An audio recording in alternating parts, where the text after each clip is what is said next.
Alors, bonjour à tous. On est live sur Facebook, pas encore sur Instagram. Donc, venez nous rejoindre sur Facebook, sur la page de Kikiko Events. Alors, bienvenue à ce premier épisode du Kikiko Events podcast. Je suis Christine, sommelière et fondatrice de Kikiko Événements. Et dans ce podcast, on va parler de vin, de viticulture, de nos touristes et de voyages. Donc, dans cet épisode, on a Mihai Popescu comme invité qui va partager avec nous son récent voyage à Montalcino en Toscane. Donc, aujourd'hui, on vous fait voyager en Toscane. Il va nous partager ses coups de cœur viticoles, ses nouvelles expériences et ses expériences gastronomiques. Alors, bonjour Mihai et bienvenue. Bonjour Christine, merci pour l'invitation, puis félicitations pour ce nouveau concept.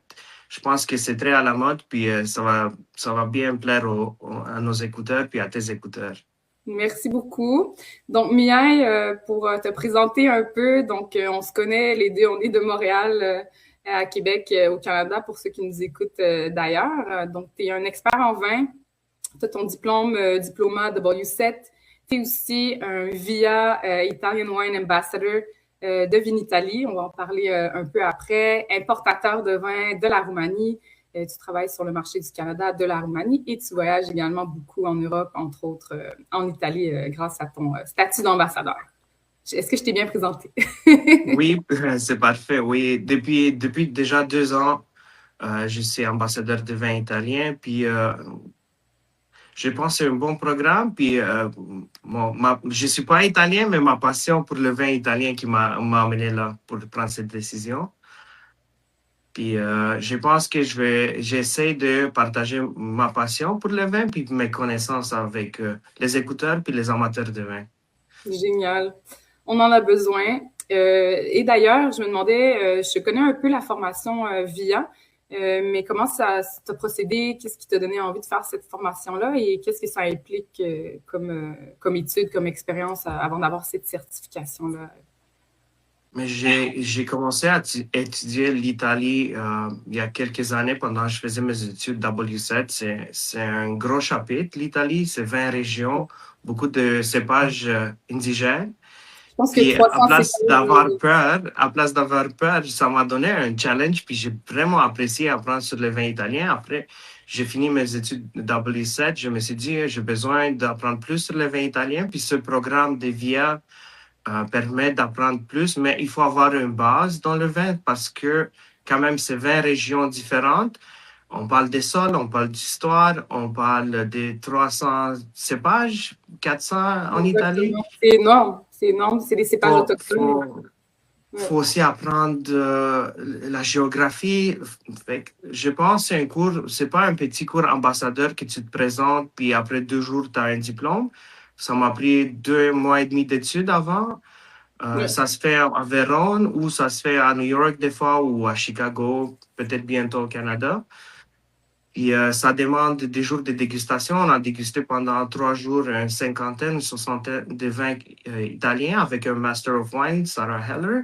Puis à la fin, tu as un examen, choix multiple, des questions à répondre, puis des dégustations à l'aveugle. Fait que c'est vraiment complexe le cours, mais ça donne beaucoup des insights sur le vin italien.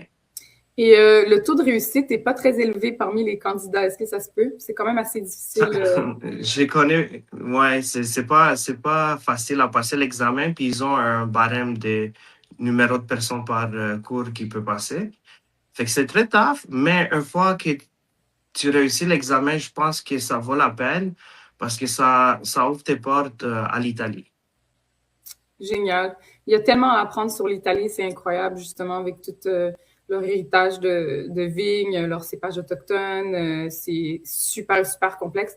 Je me souviens quand j'ai fait mon cours de sommellerie à l'ITHQ, on étudiait l'Italie, on étudiait la France et l'Italie, mais il fallait vraiment apprendre les appellations par cœur. Puis, on avait justement fait une compétition parmi les meilleurs qui allaient avoir les 3 meilleures notes dans l'examen. Ils gagnaient un voyage en Italie. J'étais pas dans le top 3, mais bon, j'ai quand même eu une bonne note, mais c'était très difficile. Là, c'est ça. Il fallait vraiment savoir tous les noms des cépages, des appellations de toutes les régions, des 22 régions d'Italie. Il y a beaucoup de cépages indigènes, oui. Ça fait combien de temps que tu as ta certification VIA? Ça fait 2 ans. Ça fait exactement au mois de mars, il y a 2 ans, en 2024, mais je l'ai fait à New York. Je ne suis pas allé à Vérone, mais c'était toute une presque si belle expérience. Mais l'année passée, j'ai eu la chance d'assister à Véran, d'être là pendant le cours. Puis c'est toute une autre expérience parce que tu as tous les experts qui sont là pour t'apprendre sur leur région, des masterclass. C'est une belle expérience. Puis c'est ouvert à tout le monde et partout dans le monde. C'est ça c'est la partie cool. Mais comme j'ai dit tantôt, il faut avoir une base dans le vin parce que c'est quand même Oui, complexe, oui, le oui, oui. programme d'études. Absolument. Et puis, donc, ce titre-là t'amène à voyager beaucoup en Italie, soit aller dans les compétitions en tant que juge ou à participer aux les primeurs qu'on appelle. Donc, tu étais récemment à Benvenuto Brunello en Toscane en novembre dernier, je crois, pour la deuxième fois, je pense. Qu'est-ce que tu es allé faire là-bas? C'est quoi cet événement-là? Si tu peux nous en parler un peu. J'ai eu la chance et le privilège d'y assister car c'est un événement assez important pour un des plus importants vins rouges du monde. Oui, C'est organisé par le Consorzio Vino de Brunello di Montalcino, c'est l'association des vignerons de Montalcino. À chaque année, c'est une dégustation en primeur des nouveaux millésimes qui vont être mis sur le marché l'année après. Parce que comme Brunello, ça prend 5 ans à vieillir avant d'être prêt sur le marché, puis le réserve, c'est 6 ans. Fait que ça nous donne la chance de déguster avant qu'il soit présent sur le marché pour pouvoir en parler du millésime, découvrir le millésime. oui. Cette année, lors de ma visite, j'ai dégusté le 2021. Puis l'année avant, on avait dégusté le 2020. Je pense que le 2020, c'est présentement disponible. Ça commence à être disponible sur le marché québécois. Pour Puis les... c'est organisé par le consortium. On est invité des ambassadeurs de vin italiens, des journalistes, des spécialistes dans le domaine. On fait un jour de visite au vignoble, un jour de dégustation avec service sommelier, ce qui est très cool parce que tu t'assois à étape, tu as la liste de toutes les Brunello, Rosso ou les vins de la région. Puis tu peux déguster de ta façon, dans ton temps. T'es pas stressé avec le temps. Puis moi, ce que je fais la liste des vins qui sont déjà disponibles au Québec. Puis ça me donne la chance de les déguster en primeur, les vins vont être au C'est Monopole vraiment super. l'année prochaine. Beaucoup, beaucoup de vins à déguster, un marathon, mais très intéressant. Ça donne une bonne idée du nouveau millésime, des dernières récoltes, des styles des vignerons, etc. D'ailleurs, restez avec nous jusqu'à la fin parce qu'on va déguster un vin qui est disponible à la SAQ ensemble, moi et Mireille, à la fin de l'entrevue. Et on va aussi garder vos questions à la fin de l'entretien. Donc, si vous avez des questions, écrivez-nous dans le chat. On va prendre quelques questions à la fin avec Mireille. Donc, justement, pendant ton voyage à Montalcino, tu as pu découvrir un peu de tourisme, un peu de vignoble, vous êtes allé découvrir différents producteurs. C'est quoi que tu as retenu un peu dans le style des Brunello? Ou est-ce que tu trouves que le style a changé? Ou c'est quoi les tendances par rapport aux nouveaux vins de Brunello ou de Montalcino que tu as remarqué? Je pense que la chose que ça m'a marqué le plus depuis... même, la première fois, c'était un peu plus difficile, mais là, la deuxième fois que je suis allé, ça donne un peu plus d'expérience. C'est la diversité des producteurs, parce que là, tu es dans un petit village, c'est 2000 hectares de production pour le Brunello. Tu as environ 200 quelques producteurs, presque 250. Puis là, tu as tellement de différents styles avec le même raisin, le Sangiovese, puis chacun apporte la diversité. Puis tu ne peux pas dire que les deux vins goûtent la même chose, mais sont faits proches un de l'autre, sont faits avec le même cépage, le même style de sol, mais c'est très divers. Puis moi, je pense que la diversité, puis ça donne tout le temps, tu peux expérimenter avec plusieurs producteurs, puis voir les petites différences, mais tout en restant tous dans le même niveau de qualité. Oui, En même absolument. temps, ce qui me marque, c'est l'adaptation, vu que là, les producteurs, même s'ils sont reconnus partout dans le monde, puis c'est des très grands vins, ils ne sont pas assis à rien faire. Ils s'adaptent au changement climatique, ils plantent de plus en plus en altitude, ils font des assemblages dans la région de plusieurs parcelles pour donner du balance dans le vin. Ils adaptent leur méthode de vinification au changement climatique, mais aussi ils s'adaptent aux demandes du marché, car on demande de moins en moins de vins boisés, des Mhm. vins plus sur la fraîcheur, sur le fruit. Puis je pense que la catégorie Rosso di Montalcino répond très bien à ce besoin. Mais même les Brunello, depuis quelques années, sont pas mal prêts à boire. Dès qu'ils sont mis sur le marché, ils sont prêts à boire. Puis je pense que c'est un malentendu souvent que le Brunello, il faut qu'on le garde, puis pas boire tout de suite. Non, c'est prêt à boire. Puis les derniers millésimes sont quand même plusieurs producteurs qui travaillent sur le fruit pour la fraîcheur, moins sur des barriques françaises ou ça. Ils ont changé beaucoup dans les bottis. J'ai vu des amphores. Fait que ça Mhm. s'adapte souvent assez vite aux demandes du marché. Puis une dernière chose qu'ils ont fait, c'est la façon qu'ils font évaluer leur millésime. Avant, c'était un système de points sur 5 points, mais là, ils ont un Brunello Forma, ça s'appelle, et ça tient compte plus de nouvelles technologies. Ils font des panels de dégustation. Ça donne des mots au millésime, pas juste des notes.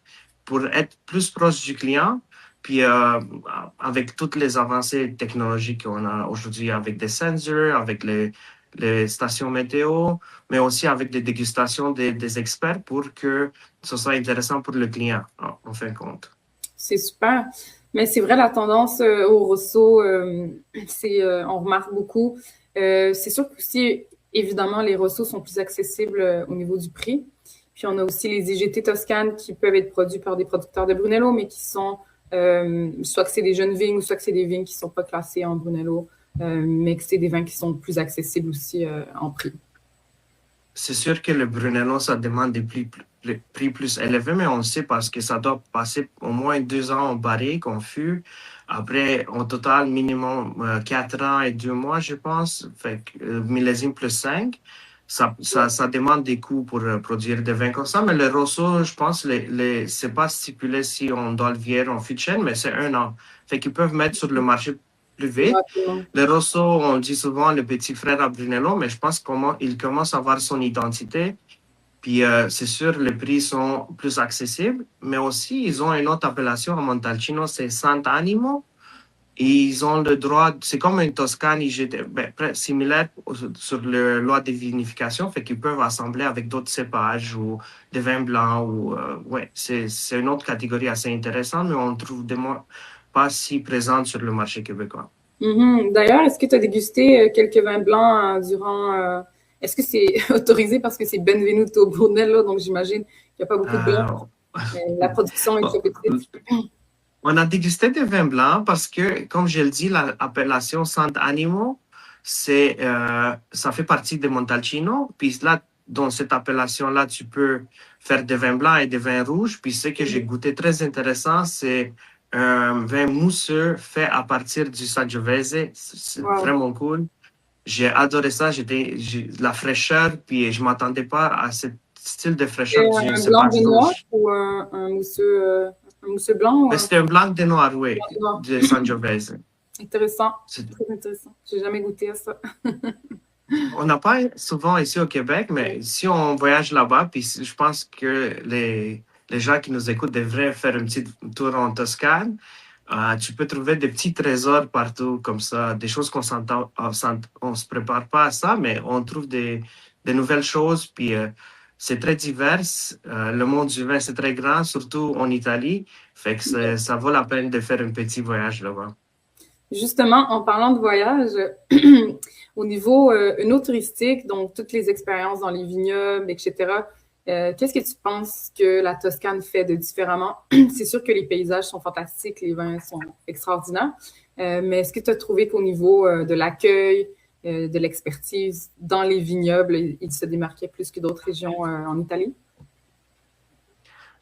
Je pense, mais je veux pas être biased, mais chaque fois que je suis allé les visiter, ils étaient tout le temps très généreux. Ils sont très professionnels, puis les gens qui t'accueillent d'habitude, ils connaissent très bien le vin, la région, l'histoire. Ils travaillent tous ensemble pour faire la promo de la région. Puis vu que c'est des vins assez connus, puis partout dans le monde, ils ont beaucoup de touristes pendant l'été, puis même au mois de septembre. Ils sont préparés à accueillir des touristes. Puis ils sont même les vignobles, ils ont des salles de dégustation, sont préparées avec des tours de cave. Ils ont des guides. Tu peux faire des dégustations au resto ou on s'assoit. Sinon, tu peux aller faire une visite de la cave ou déguster le vin dans la cave. Comme récemment, j'ai eu la chance d'aller à Corte Pavone. Puis Mhm. j'ai trouvé très cool l'expérience parce qu'on a dégusté même les vins qui étaient dans l'amphore. Puis je pense qu'ils offrent ce service aux touristes. Puis c'est ça, je trouve, c'est Les vins un sont fantastiques. Vraiment des vins fantastiques. J'adore ce domaine. sont disponibles ici au Québec, je pense. Mhm. Puis Dans c'est les en pâtes, j'adore. biodynamie, bio, puis je suis content qu'ils offrent des services parce que d'habitude, les vignerons ne veulent pas toujours amener les touristes à déguster dans les amphores ou des trucs comme ça parce que le vin, on est en train de travailler le vin.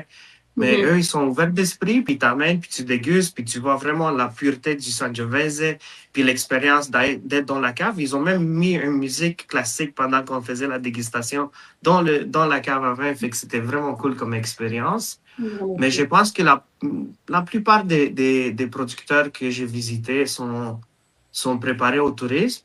C'est sûr, ça aide aussi parce qu'on est à 2 heures et demie de route de Rome. On Mhm. prend un vol d'ici à Rome, tout le monde veut visiter la Rome. En auto, 2 heures et demie de route, c'est assez proche. Ça se fait bien en auto. Puis les paysages, comme tu as dit tantôt, ce qui est très. Moi, j'ai adoré. Je ne m'attendais même pas à ça. Parce que Montalcino, c'est à 500, 600 mètres d'altitude. Puis tu descends dans les vallées, tu remontes à 500, 600 mètres d'altitude pour visiter une autre colline, un autre vignoble. Fait que ça fait de très beaux paysages à voir. Les couchers de soleil, les levées de soleil. Moi, c'était très, très spécial. La nature, c'est une région très boisée. Mhm. Puis ça peut. J'ai vu beaucoup de touristes qui faisaient du jogging, des bicyclettes électriques. On n'est pas juste là pour boire du vin, mais il y a aussi des choses comme des hôtels, ils ont des piscines, puis avec l'eau thermale. Fait que des piscines enfermées, les gens viennent pour des traitements à l'eau thermale. Fait que ça donne Génial. plusieurs activités à faire dans la région, pas juste goûter du vin. C'est l'important, goûter le vin, mais aussi beaucoup d'autres activités à faire. Ouais, quoi de mieux que de mélanger un voyage de repos, de nature, de relaxation et de visite de vignoble. Mon but, pour être honnête, c'est d'y retourner, pas quand c'est un événement comme ça, c'est louer une bicyclette électrique puis faire le tour des vignobles en bicyclette électrique parce que ça donne l'opportunité de voir ce beau paysage puis déconnecter aussi un peu avec la nature. Vraiment, mais en parlant de nature, de relaxation, je sais que tu as fait une belle découverte au niveau d'un resort qui est un petit vignoble, mais qui est surtout un hôtel qui vise plus le bien-être, la relaxation. Est-ce que tu peux nous en parler un peu? À côté de Montalcino, dans la vallée d'Orcia, il y a un petit village, San Quircio. Je ne veux pas dire. Mais le resort s'appelle Casanova. Puis, c'est pas le même que le producteur, mais qu'on connaît très bien ici au Oui, bien Québec. sûr. Mais c'est un resort plus que je trouve très intéressant pour les touristes parce que tu as un resort qui offre des petites chambres style ville toscane. Petite, c'est quand même bien spacieux, là, mais c'est des chambres style toscane avec la vue sur le lever de soleil ou sur la vallée d'Orcia. Tu as une piscine, t'as une piscine intérieure avec massage, spa, eau thermale, un petit resto à l'hôtel. Puis je pense que comparé à des petits hôtels qui sont dans le village, tu as plus d'espace, tu es plus connecté à la nature, puis tu peux vraiment relaxer une journée à la piscine, puis le soir aller visiter des vignobles ou aller au souper au resto, ça pourrait faire des belles expériences. Mhm. Puis c'est Puis pas loin de Montalcino, c'est 20, 15 minutes en auto de Montalcino. du village historique de Montalcino. Du village historique parce que dans le village, c'est très étroit. Tu as des hôtels, mais c'est très étroit. Fait que si tu passes Mhm. ton temps dans le village à marcher, à déguster, il y a beaucoup de bars à vin dans le village, puis des petits restos, puis la forteresse que tu peux visiter. Mais tu es un peu loin que l'expérience, plus dans la nature. Puis il y a aussi des vignerons qui offrent des grands producteurs, ils ont des chambres à coucher dans leur vignoble, ils offrent du Mhm. logement comme ça. Super. Puis Et donc, justement, le village historique, comment tu as trouvé l'atmosphère? Est-ce que c'était justement très touristique? C'est sûr que tu es allé au mois de novembre, donc ça devait pas être si occupé, mais est-ce qu'il y avait un peu de touristes le soir? Est-ce que ça ferme tard ou c'est assez tôt comme village, je j'imagine? pense qu'ils sont assez bien préparés pour le tourisme parce que quand tu marches dans les rues à Montalcino, dans le musée ou là, dans un édifice principal, tu as le musée de Brunello, puis le Consorzio, puis tu peux aller faire un tour là-bas, puis les gens sont vraiment cool, puis ils vont t'aider pour les visites des vignobles, puis tout ça. Mais je pense que le village entier, c'est beaucoup de petits bars à vin, des petits restos, des magasins de vin où tu peux faire des dégustations. Tu peux t'asseoir, déguster des fromages. Il y avait des magasins, des fromages que tu peux trouver juste des fromages La locaux. mozzarella. J'ai la pecorino toscano, puis j'étais impressionné parce que tu t'assois, tu peux déguster le fromage, tu peux te prendre un verre de vin en main, puis rester sur une terrasse, puis vraiment goûter le goût, avoir le feeling du goût local. Puis aussi, tu as la forteresse qui est vraiment cool. Si tu veux aller en haut sur la forteresse, tu peux monter puis voir tout le village de Montalcino, puis les alentours, puis le mont Amiata qui est vraiment proche. Je ne m'attendais pas que ça soit si grand que ça. Puis ça fait tout un effet sur la région du point de vue climatique, mais aussi des activités. Je pense qu'en hiver, tu peux même aller faire du ski sur la montagne Amiata. Fait que ça donne même l'hiver des activités à faire. Puis beaucoup de vignerons offrent des soupers au vignoble. Ça aussi, Oui. je pense que c'est une partie plus. Il manque pas d'activités viticoles à faire en Toscane, ça c'est sûr. Puis c'est assez grand la Toscane aussi. Là, on parle plus précisément de Montalcino, Brunello, dans cet endroit-là, mais c'est très grand, c'est très vaste. On a les vins de Bolgheri, les super toscans et tout ça, Chianti. Donc, on peut y passer plusieurs jours, plusieurs semaines sans problème. C'est assez grand, puis juste Montalcino, c'est un petit village, puis il y a 250 producteurs, mais après, tu as Chianti, tu as Bolgheri, puis Mm. Montalcino, c'est pas loin, tu es à 40 km de la mer, fait que tu peux faire des activités si tu veux aller à la plage aussi, c'est pas si loin que ça. Oui, Alors, ça donne beaucoup d'opportunités, puis des activités à faire. Puis si tu es vraiment amateur de vin, ça vaut la peine d'y aller au moins une fois. Parce que ça oui, fait de belles découvertes, tu as beaucoup de producteurs. Puis tu vas reconnaître parce qu'ici, on a la chance à la SAQ d'avoir beaucoup de ces bons producteurs. Puis là, tu voyages à Montalcino, tu es dans, le, dans les routes autour du village. Puis là, tu vois des producteurs. Puis là, tu te rappelles, ah, j'ai vu ça à la SAQ, j'ai vu ça à la SAQ, j'ai déjà acheté ce vin-là. Puis là, tu oui. t'arrêtes, tu dégustes. Ça fait toute une belle expérience pour les gens qui nous écoutent. On a énormément de vins ici sur le marché. On est chanceux de la Toscane. D'ailleurs, est-ce que justement au niveau plus des expériences gastronomiques dans les bars à vin, dans les restaurants, est-ce qu'il y a des mets en particulier? Bon, on sait que les pâtes fraîches en Italie, il y en a partout. Est-ce qu'il y a des sortes de recettes de mets en particulier que tu as dégusté qui ont retenu ton attention? Oui, j'ai eu plusieurs. Puis vu que je suis allé 2 fois, j'ai eu la chance de déguster plusieurs choses. Mhm. On commence souvent, puis c'est vraiment cool parce qu'on peut boire du Brunello, du Rosso avec tous ces plats-là. C'est vraiment des bons pairings. On commence souvent avec des crostini au foie de poulet, chicken liver. Puis c'est vraiment cool avec le côté plus pâté, foie, pâté avec les crostini, Euh, avec le Sangiovese, le côté plus terreux du vin. Après, on déguste souvent l'huile d'olive parce qu'ils ont beaucoup de producteurs, ils font de l'huile d'olive aussi, fait qu'on déguste. Et Ils je sont, me souviens parce que quand je suis allée, bon, ça date de 2014, ça fait quand même longtemps, mais ils exportent très peu leur huile d'olive parce que justement, ils vendent beaucoup sur place, soit aux touristes ou ils consomment pour leur propre consommation. oui, puis Ici, c'est très difficile à trouver, les huiles de la Toscane, ici au Québec. c'est difficile, puis ils sont très contents. Moi, chaque fois, ils sont plus contents de me présenter l'huile d'olive qui est frais. Au mois de novembre, c'était vraiment frais. Puis ils disent, OK, il faut que tu goûtes vraiment à mon huile d'olive avec le crostini ou d'autres plats. Tu as aussi la soupe, la ribolita, qui c'est une soupe aux légumes, puis ils mettent des morceaux de pain dedans. C'est Mhm. vraiment délicieux. Ça va bien aussi avec le Sangiovese. Il y a du vin blanc local aussi. Euh, j'ai dégusté, c'est sûr, il y a la beefsteak à la Fiorentina, c'est très Mhm. populaire. Bien Mais sûr. ce que j'ai trouvé souvent, peut-être, c'est le ragoût de sanglier. Mm. Vu qu'il y a beaucoup de nature, il y a beaucoup de sangliers dans le coin. Puis il y a souvent sur le plat, dans les restos ou au vignoble, tu vas manger du ragoût de sanglier. La pâte spécifique en Montalcino, ça s'appelle, d'habitude en Toscane, c'est pinci, mais eux, ils disent pici. Mhm. C'est comme des spaghettis frais, mais c'est en plus épais, puis vraiment les sauces de ragoût de sanglier. J'ai mangé du cerf, du sanglier, du lapin. Ben, ils utilisent tout ce qui est autour dans le bois, des champignons. Mhm. C'était vraiment délicieux. Puis, une autre chose que j'ai bien aimé, c'était le fromage pecorino toscano. Il y en avait partout. Puis, ça, c'est vraiment délicieux.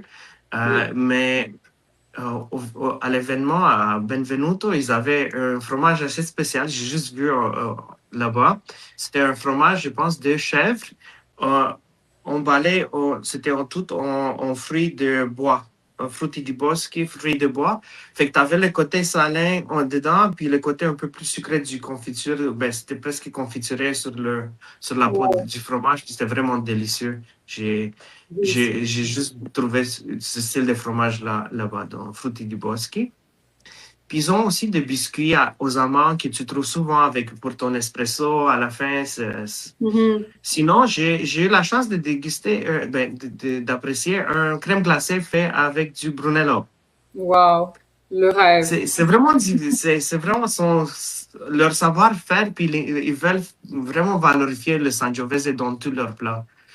C'est vraiment cool. On a d'ailleurs une amie, notre amie Ludmila, qui est québécoise, mais qui est d'origine de la Moldavie, qui fait maintenant sa crème glacée avec des raisins avec de son vignoble. Ah, Donc, c'est une idée très cool, c'est ouais, puis délicieux. Vraiment, c'est faut super. encourager ça. faut Ouais, encourager ça. vraiment. Mais si on retourne un peu sur le côté restaurant puis des choses à faire, il y a des vignerons comme Capana qui ont des, si vous voulez essayer quelque chose de plus high-end, style Mhm. Michelin, ils ont Oui. des restos à leur vignoble qui ont 8, 10 services avec des pairings très Mhm. bien choisis. Puis c'est sûr que tu as du risotto, tu as des pâtes, tu as des viandes. C'est des portions assez.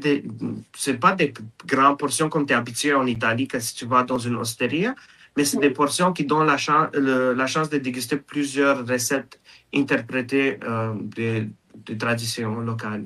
Puis Mhm. avec Ouais, le vraiment vin de tout. qu'ils offrent.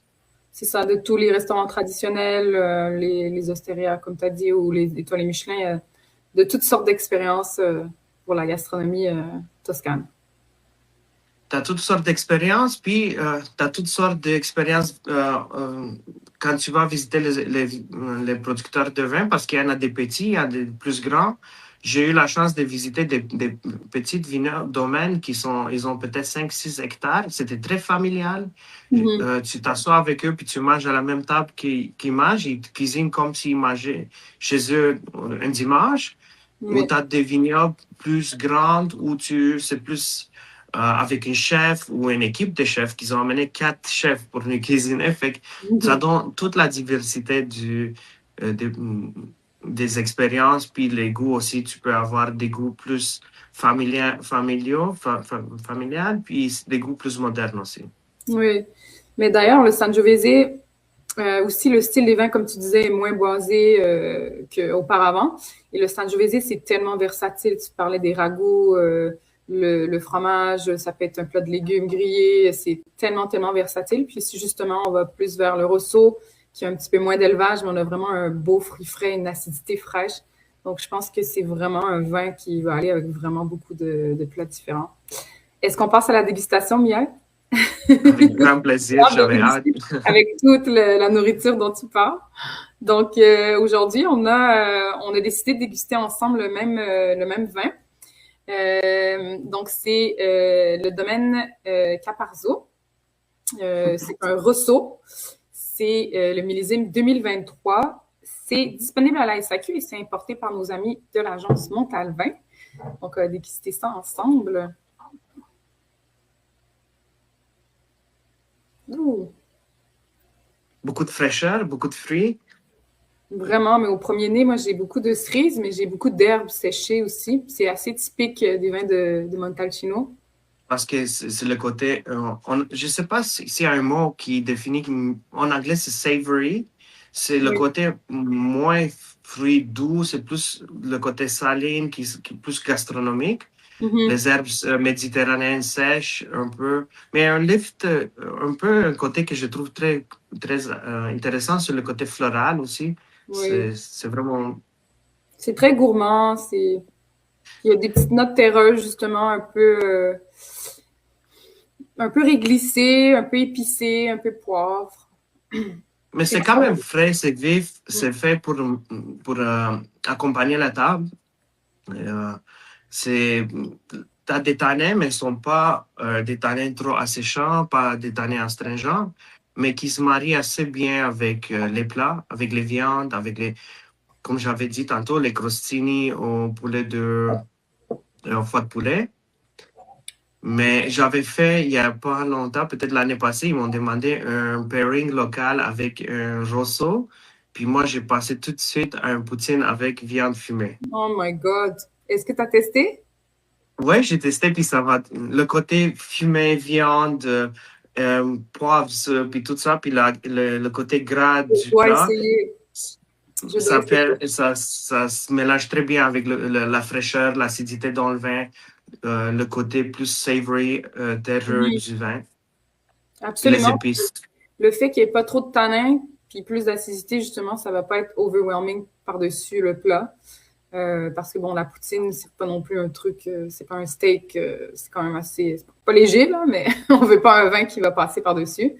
Puis ça va juste donner une petite fraîcheur au plat qui est un peu plus riche aussi. Donc c'est un beau contraste.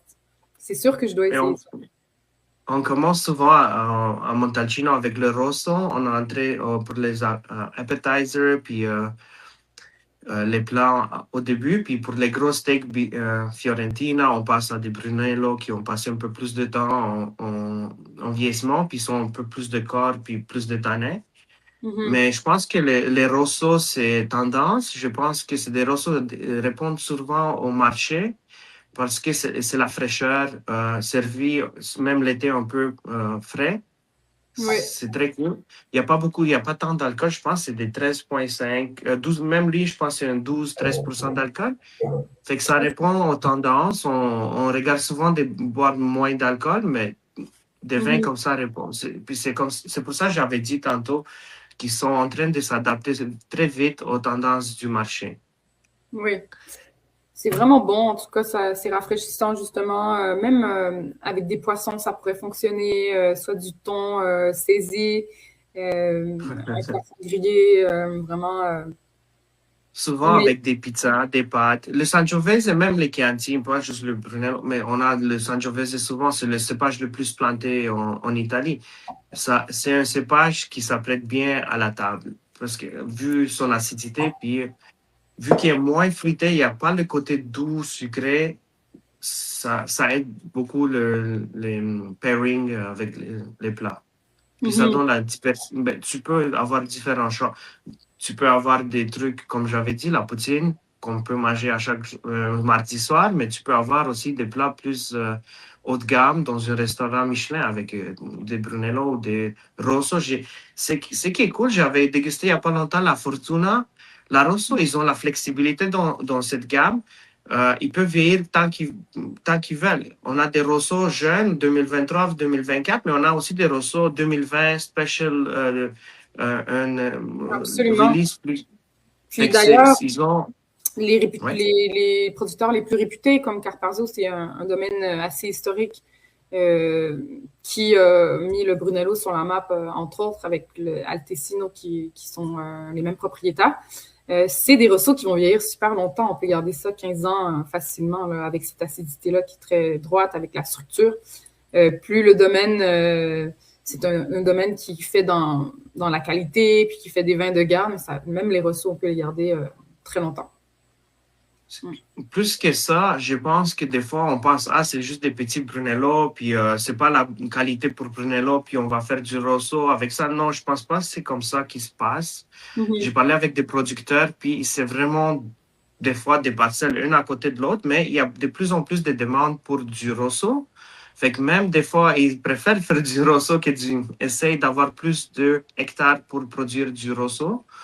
Puis dans leur approche, ils veulent pas faire juste le petit frère. Ils veulent faire la qualité aussi dans le rosso Yeah. parce qu'ils savent que souvent c'est avec un rosso qu'on va commencer, puis après on va dépenser l'argent sur des Brunello. Exactement. Mais même ici au Québec, parce qu'on avait la visite d'un producteur cette semaine au parloir, et l'importatrice disait que c'était plus difficile à vendre les rossos parce que peut-être qu'il y en a trop sur le marché ou que les gens connaissent pas assez, justement, parce que ça n'a pas l'appellation Brunello, mais que finalement, c'est le même terroir, c'est souvent les mêmes vignes où les parcelles sont juste une à côté de l'autre, finalement, là. Puis c'est juste l'élevage qui va changer ou sinon l'âge des vignes ou certaines parcelles qui sont réservées au Brunello.